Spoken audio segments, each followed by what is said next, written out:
Écoutons l'homme politique Jean-Luc Mélenchon, le maestro des mots, de Verbe haut, nous démontre que certains des journalistes qui n'informent plus, qu'ils récitent. Dès qu'un mot d'ordre tombe de là-haut, il devient élément de langage et il s'exécute avec une discipline de caserne. Mais comment c'est possible? Les voici tous qui utilisent les mêmes formules. La croisière s'amuse, la croisière nous exaspère. Voici des gens qui font des photos. Madame Rima Hassan vient nous vendre du rouge à lèvres et tous ces propos méprisants. Ce n'est pas la croisière s'amuse, non, c'est la croisière qui ne nous amuse pas. Cette croisière qui, amuse ou exaspère, c'est au choix. C'est une longue croisière. Les plateaux d'information continue sont devenus le théâtre d'un spectacle permanent, où la parole se donne plus qu'elle ne s'appuie. Experts autoproclamés, chroniqueurs à opinions instantanées, journalistes pressés, tous commentent, analysent, condamnent, souvent sans recul ni rigueur.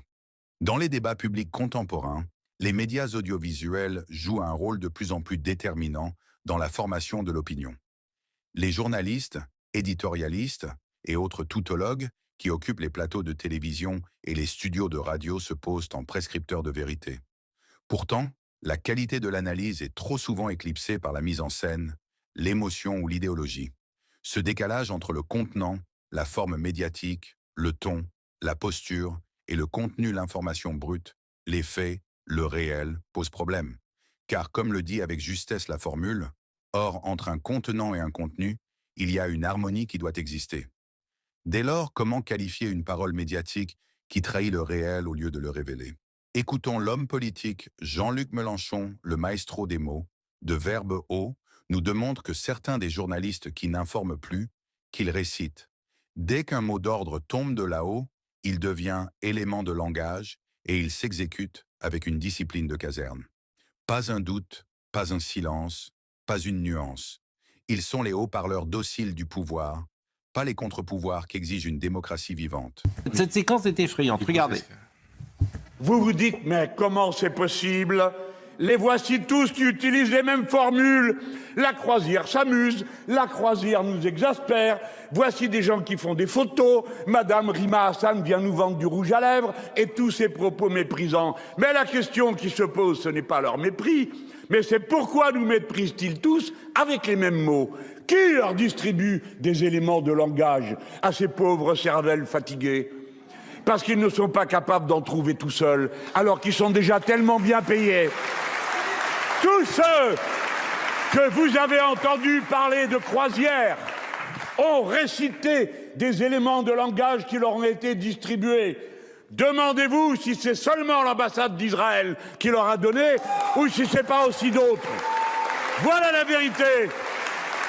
Vous êtes des perroquets, des répondeurs automatiques. Nous vous méprisons. Voilà ce que je veux dire depuis cette tribune à tous ces gens pour avoir parlé comme ça. La croisière, mais vas-y, risque une seule fois ta vie pour tes propres idées et alors on pourra écouter ce que tu racontes au lieu d'insulter ceux qui sont en train de le faire. Rappelez-vous, jeunes gens, rappelez-vous de leur nom, regardez leur vilaine figure. Souvenez-vous que s'ils vous ont menti ce jour-là, c'est que tout le temps ils sont prêts à vous mentir. Tout le temps ils sont prêts à vous bourrer le crâne. Tout le temps ils sont prêts à vous voir baisser les yeux parce qu'ils ne travaillent que pour ça. Qu'est-ce que l'idéologie de la pensée embarquée? Que font ces gens? Ils vous injectent le virus de la soumission. Voilà à quoi ils passent leur temps.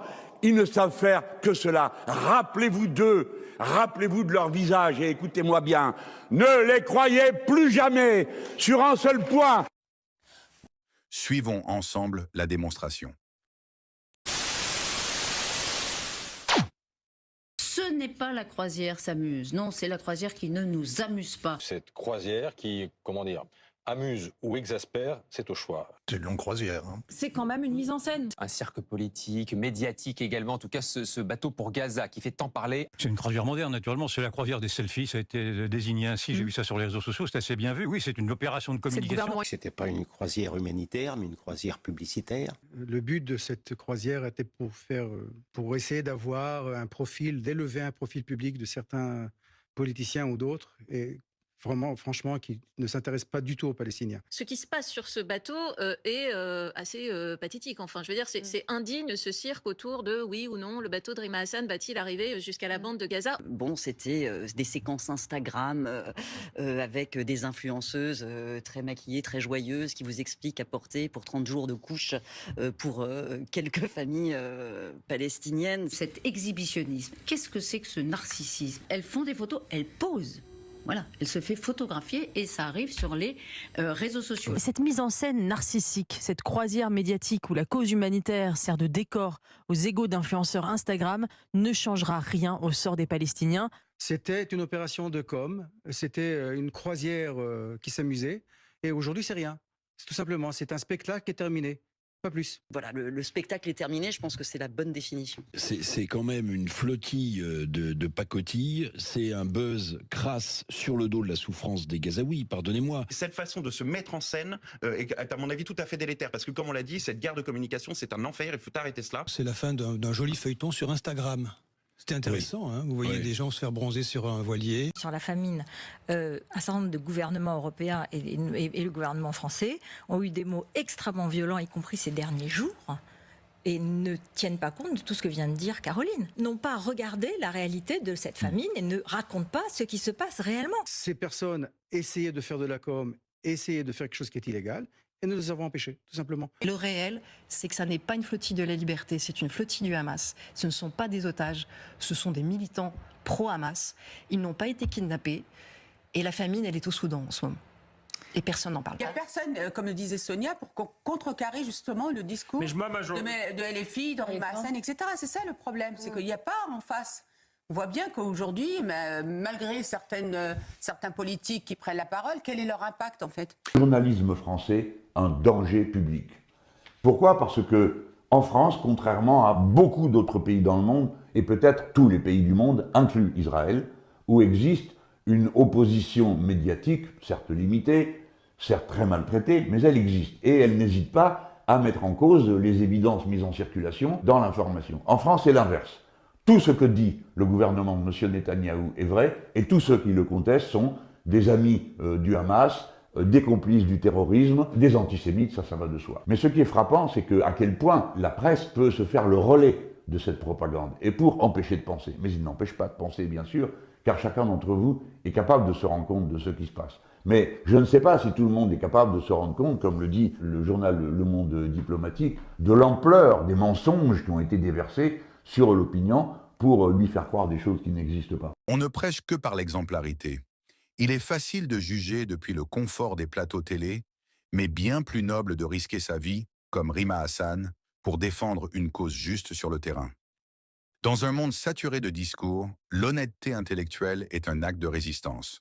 La formule selon laquelle, entre un contenant et un contenu, il doit y avoir une harmonie, ne relève pas seulement de l'esthétique, mais d'un impératif éthique.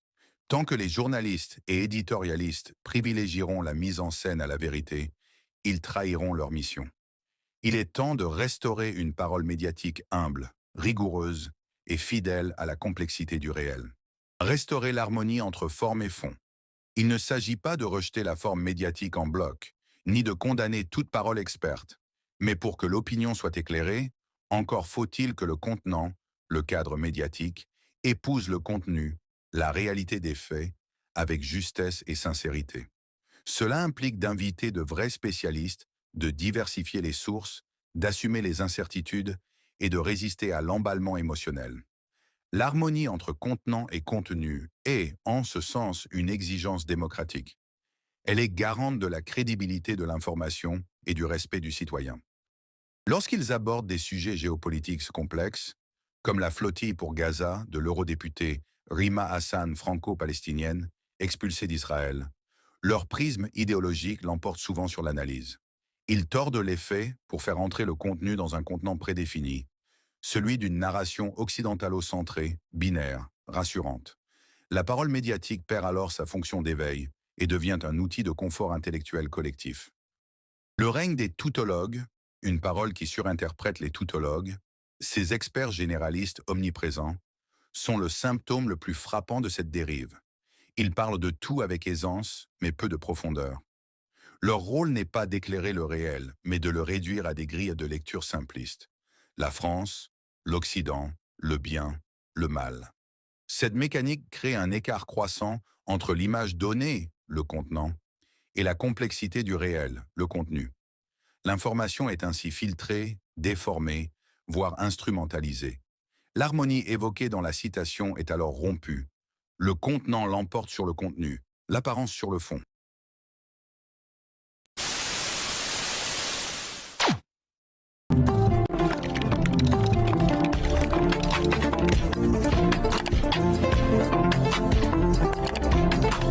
Si vous voulez, abonnez-vous à ma chaîne, ça se passe par ici. Et si vous ne voulez pas, moi faire intervenir directement très bon technicien chez vous pour faire lui-même abonnement pour vous. Très bon SAV.